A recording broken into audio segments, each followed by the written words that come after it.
ताल्लुकात का ज़वाल पता है क्या?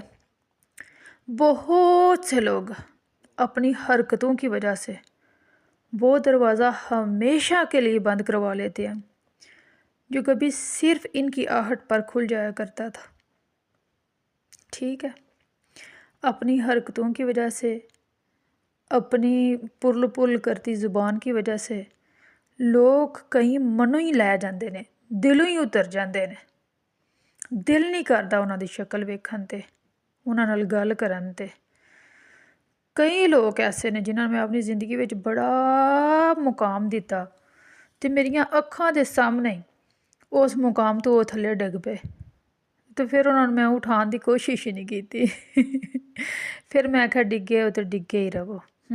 तुहानू फिर उस मुकाम ते बाया तो तुसी इस काबल नहीं, तुसा थल्ले ही आना है, तो तुसी थल्ले ही रवो। तुसी भी इंज ही करया करो।